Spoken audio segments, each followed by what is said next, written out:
Okay زہاب، one last thing, سارے ہم ایک تو ڈیبیٹ کو تھوڑا سمرائز بھی کر دیتے ہیں، اور ابھی چونکہ being an academic coordinator and faculty member of آئیسیپسس انسٹیٹیوٹ، تھوڑا سا ذرا نا ایجنڈا آپ سے شیئر کرنا چاہوں گا، کیونکہ یہاں پہ ہمارے پاس میجورٹی جو اسٹوڈنٹس آتے ہیں they are from underprivileged areas, like from the border, اپنا جو پشتون بیلٹ ہے کے پی کے کا، بلوچستان سے آتے ہیں، ساؤتھ پنجاب سے اسپیسیفکلی، کیونکہ یہ وہ بچے ہیں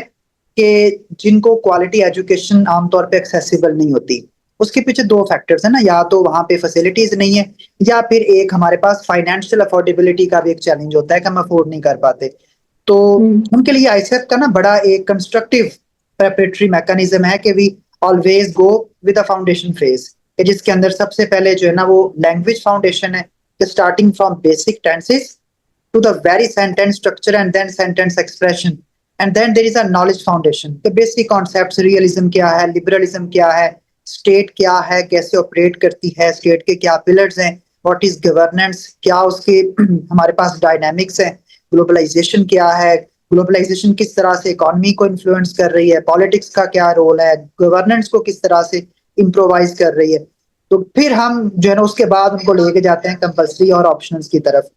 تو تھوڑا کریٹیکل انسائٹس آپ کے چاہیے کہ چونکہ اب آپ ایلوکیٹ ہو چکی ہیں اور آپ کی جو جرنی ہے وہ بڑے ایک اچھے انجام پہ آ کے نا اختتام پذیر ہوئی ہے، تو اس اپروچ کے بارے میں آپ کے کیا کریٹیکل انسائٹس ہیں؟ میں نے جب آئیسیپ کی مجھے اکیڈمی کا پتہ چلا تھا کہ یہ ہے لاہور میں ایگزسٹ کرتی ہے، اور میری ایک سینئر تھی وہ لاسٹ بیچ میں پاس آؤٹ ہوئی، آپ لوگوں کے پاس آئی تھی وہ انٹرویو کے لیے، وہ بھی تو اس سے میرا جب ہوا اس کو میں نے دیکھا تو میں تب ادھر آئی تھی، اور جب میں نے آپ لوگوں کا پیج دیکھا تو وہاں مجھے ایک بڑا خوبصورت سا ایک پکٹوریل اس کی پریزنٹیشن ہے، وہ ہے اس پہ ڈفرینٹ اسٹیجز بنے ہوئے ہیں، فاؤنڈیشن اسٹیج ہے، پھر آپ کی کمپلسری کی ہے، پھر آپشن ہے، پھر ٹیسٹ فیز ہے، اور اسی طرح پھر آپ بچوں کو لے کے چلتے ہیں. تو یہ to be very honest this is a very right approach, کیونکہ آپ جب بچوں کی فاؤنڈیشن بنائیں گے تو پھر ہی وہ بیسک فاؤنڈیشن ہوگی تو اس کے اوپر پھر ایک عمارت کھڑی ہوتی ہے. تو جب آپ بچے آتے ہیں ہم کے پاس، آپ کی بالکل بات ٹھیک ہے، موسٹلی ہمارا کیونکہ آپ کو پتہ ہے ایجوکیشن کا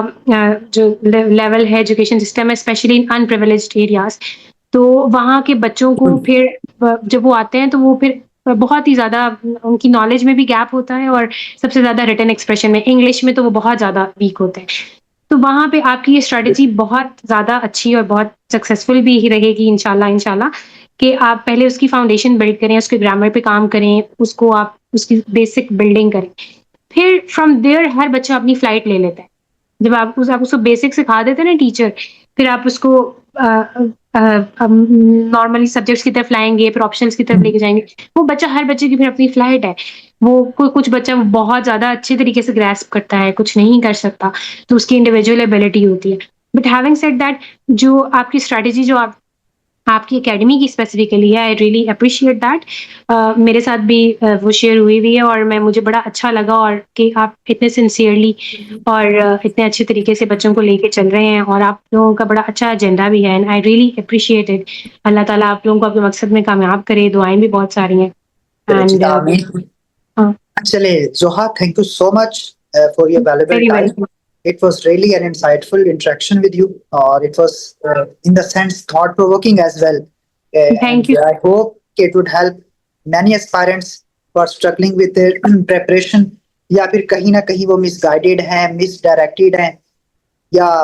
کچھ موٹیویشن جو وہ تلاش کر رہے تھے، ضرور آپ کے ورڈز جو ہے نا ان کو موٹیویشن کی ڈوز پرووائڈ کریں گے. Again, thank you so much. Thank you so much. Thank you. اللہ حافظ. اللہ حافظ.